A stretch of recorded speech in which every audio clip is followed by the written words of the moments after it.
Lamlaki Uchek Sing Fanaba Lang Thaklamba Singgi Mathakta Forest Department Drive Chataduna Lakpagi Saruk Ama Oina Ngasi Thaubal Forest Division gi DFO Dr. Laisangthem Jesili gi mideng makada Thaubal Forest Range amasung Kakching Forest Range gi combined team amana Thaubal District ki Lilong Nganglok local da Akhannaba Drive Chathakibaga loinana Uchek Fanaba Thaklamba Lang Marifurom Fagatkhre Pao Sinhai, Thaubal Forest Range Amadi Kakching Forest Range ki Range Officer Dinesh Chandra Salam Amasung Sundar Huidrom gi Lamjing Makada ngasi Angan Bayukta Chathakiba Drive aduda Range ani asigi Makada leiriba bid office singi staff sing su saruk yaduna Thaubal District ki Lilong da leiriba Nganglong local ki area da Drive Chathakiba loinana Uchek Fanaba Thaklamba Lang Marifurom Fagatpangam Kibani Hairi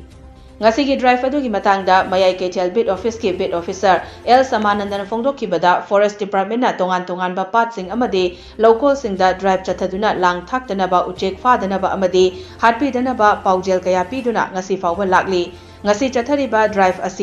asisu mafam asida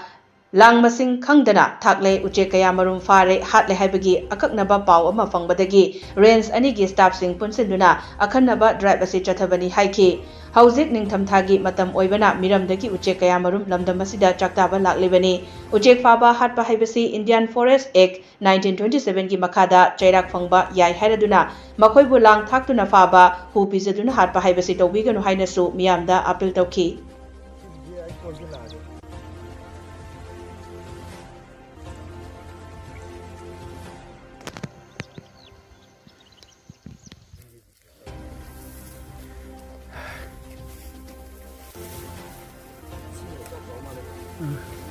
Nanti tas kenogi ni, ani punsan bersam jauh kerana ni lang tu.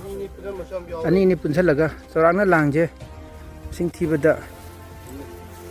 Ajo dah sulai ribu ko. IT mo, mesin korin pada counter je. Ada yang dicuba tu malah itu. Tas lakan lang je, si lang aman epitu.